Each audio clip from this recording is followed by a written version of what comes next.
Hello, role-playing people! In this episode of the podcast, we're going to revisit the Camarilla Tzimisce character, but we're going to do so from the build perspective this time at the request of some of our listeners. Please forgive me for talking so fast, but I could honestly go on and on about this character for hours. I've recorded and re-recorded this, trying to be as brief as possible because your time is limited and valuable, so let's get right to it. The character plays more like a Grimaldi than a Tzimisce, but there is no such thing as a Grimaldi clan, right? I don't usually start my characters off from merits or disciplines. I start them off from concept and who they were as a person before the embrace, but this time, to integrate the Tzimisce in a Camarilla game, I did have to start from, not exclusively, but at least consider the mechanics and build. The concept can be summed up with one word: Manchurian, or infiltrator. I needed to consider the disciplines carefully because disciplines open up certain possibilities and playstyles for characters in terms of interaction with the world, but are also tied to who the characters are. In this case, animalism and vicissitude don't offer much for my goal and don't help my character. The goal here is to blend in with a Camarilla, stealing the identity of a local Ventru. Immediately, the visible challenge is that I'm playing two characters with only one pair of stats and using the standard amount of dots and freebies, so everything needs to be considered carefully. How do I put distance between the typical Tzimisce and this character? Certainly, disciplines of other clans can be purchased with freebies, but that would have been nowhere near enough. Now, because I love reading the lore, making characters, I knew there was this one teeny little merit in the Tzimisce clan book, which is the core of the build, really, and that merit is Revenant disciplines. It's a 3-point merit, allows the character to swap the Tzimisce clan disciplines for the Revenant clan disciplines. Of course, this forces me into a background of being a Revenant, but in this case it's perfect. It's exactly what I was going for, to put distance between this character and the standard Tzimisce. So let's have a look at what Grimaldi do. For this purpose, I will turn to the White Wolf wiki for a very quick bite-sized portion of information, though at the bottom of the wiki page you can find the references and you can check out the information in the books. Alright, let's go. Integrated during the late Middle Ages into the clan, the Grimaldi were originally an Italian merchant family. Allowed them to live in relative comfort. When the family expanded to Bohemia, they met several native Tzimisce voivodes who desired to gain a foothold within the Holy Roman Empire. The family was introduced to Guldom swiftly and bloody and served as agents in lands most Tzimisce were uncomfortable to travel towards or that lay in the hands of rival Cainites. When the Renaissance began, the Grimaldi successfully integrated themselves into the rising bourgeoisie. Siding with the anarchs during the revolt, the Grimaldi now served the Sabbat as deep cover agents who handled the unpopular affair of dealing with mortal agencies, preserving and maintaining the masquerade, and supplying the sect with money. The Grimaldi are very successful at this, retaining a close touch to mortal society and being able to compete even with the Giovanni and Ventru. Note: many young Grimaldi are transferred from private school to guarantee the best possible education and hide the slow aging process and bloodborne quirks. Many Grimaldi silently feared the Sabbat and its inhuman ways, worrying that once their Tzimisce masters withdraw their protection, they will be torn to shreds for their soft ways. To this end, the family searches for ways to protect itself from that fate, either by making themselves too useful to be exposed or seeking a way to defect. Perfect right there.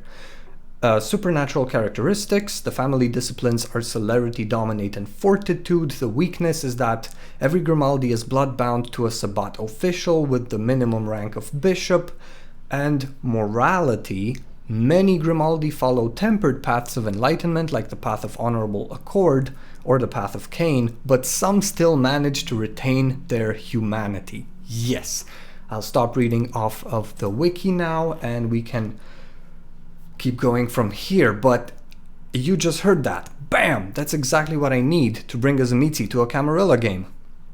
Morality is super important here because it shapes the character's behavior, because a metamorphosist who needs to ritualistically indulge in repeated fleshcraft from night to night cannot go unnoticed in a Camarilla city. They cannot pass for normal, and also they rely on the vicissitude discipline as a core as the core of their practice, which doesn't really pass for any other discipline. So there is no subtlety there, it just doesn't work. My goal here is to make an exotic character, yes, by necessity, but not to go against the setting and not to go against what the clan is. So as we've just read off the wiki page, the Grimaldi can rival the Ventru in terms of handling business, and they even share 2 disciplines, Dominate and Fortitude. If this isn't perfect for the character, I don't know what is. So not only that, but they can retain their humanity. Yes, this is perfect. So using the Revenant disciplines merit, I swap out my clan disciplines for Celerity, Dominate, and Fortitude. Now, it makes sense for a Grimaldi who spends most of their time doing business with humanity to have high social stats, as do a majority of the Ventru. Again, perfect. So I build my character in that direction. I build them to be good at deception and to be expressive enough that most people believe what the character says. To further enhance this, I bought the merit Perfect Liar. Enchanting Voice was considered, but it makes no sense unless the Ventru I'm impersonating already has that one, and she didn't. So Perfect Liar was the way to go. Besides mundane methods of scrutiny like sense motive type roles and simply being followed around and watched, the character would be susceptible to certain disciplines like Auspex, Aura Perception and Telepathy, Dominate, and Thaumaturgy, Taste for Blood or Taste for Vitae, I'm not sure what it's called. It's the first level of the Path of Blood. That would have given my clan away immediately. But both Dominate and Thaumaturgy are not discrete disciplines. They would not have been used on a whim, especially on a Ventru with a prestigious sire, as is this case. Auspex level 2 is always an issue, and its use can be discreet. So to counter this, I asked my storyteller if I can have a soul decoration. It's a modified version of the deceptive aura merit. Because some Tzimisce can alter the aura by altering key areas of the flesh, I asked my storyteller if I can have a modification that removes the color of dishonesty from my character's aura, and he ruled that it would really help me stay in the game, so I went for it. A very important thing to mention is that I wasn't going for a character who is so specialized they would just win, they will never be discovered. Oh no. Regardless of build, it comes down to execution and portrayal. How do I actually play the character? And the way I play characters, I always make sure to have vulnerabilities, make sure they have openings in their defenses.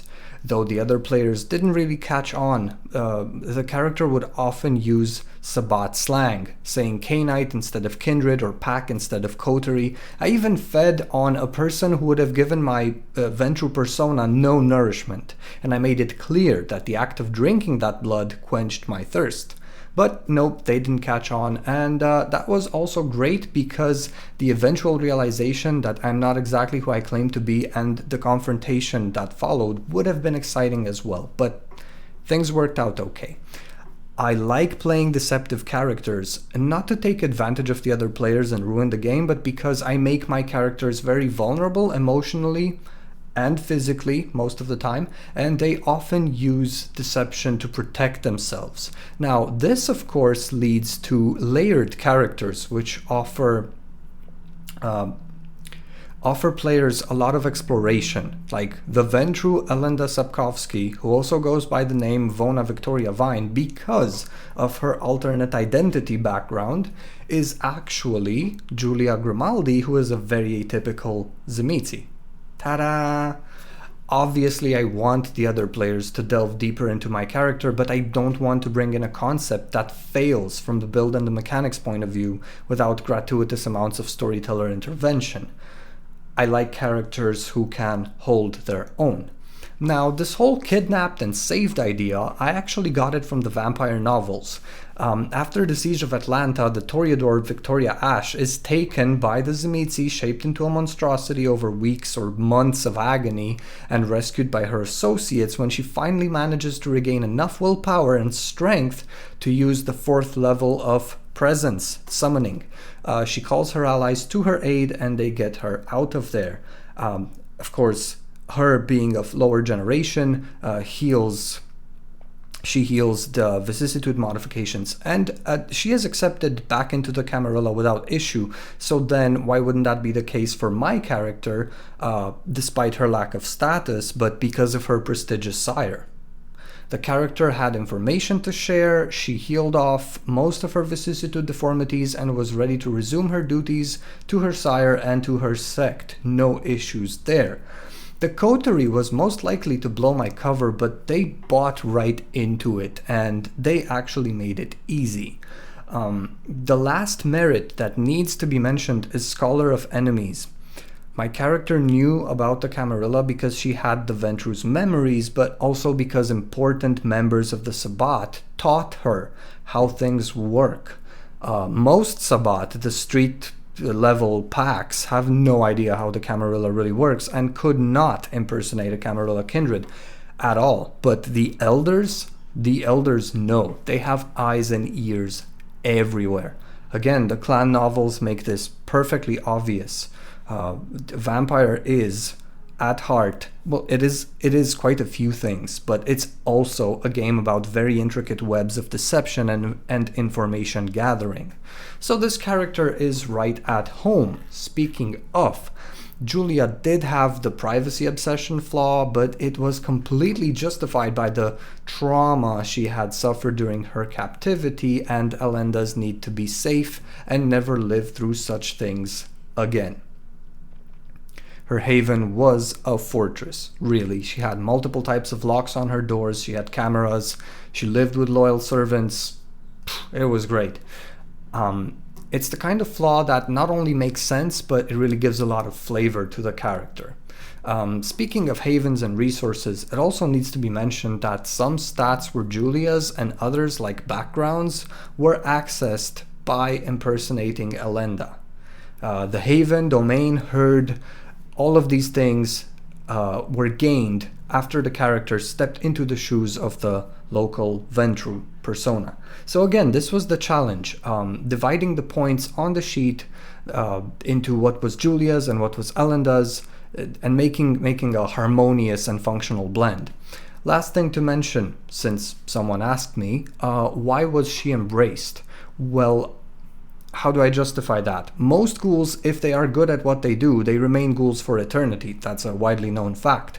So why was Giulia different? Giulia was different because, as a result of poor self-care and severe overworking, her health was failing. She was slowly driving herself to the grave. Though she would not serve the Sabbat as a ghoul, her competence and dedication, whether out of loyalty or pure fear, still made her a valuable asset, and thus definitely worthy of the embrace.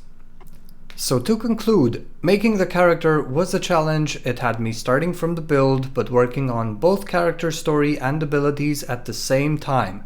It had me dividing a single set of stats among two characters. It distanced itself from the typical Tzimisce, resulting in a very niche build, but ultimately a build that plays into the setting and lore of Vampire. It does not contradict these things in any way.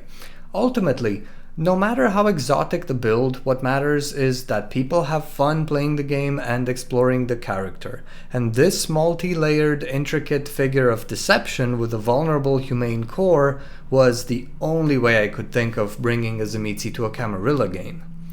Thank you for listening, and do tell me, what is your preferred character archetype?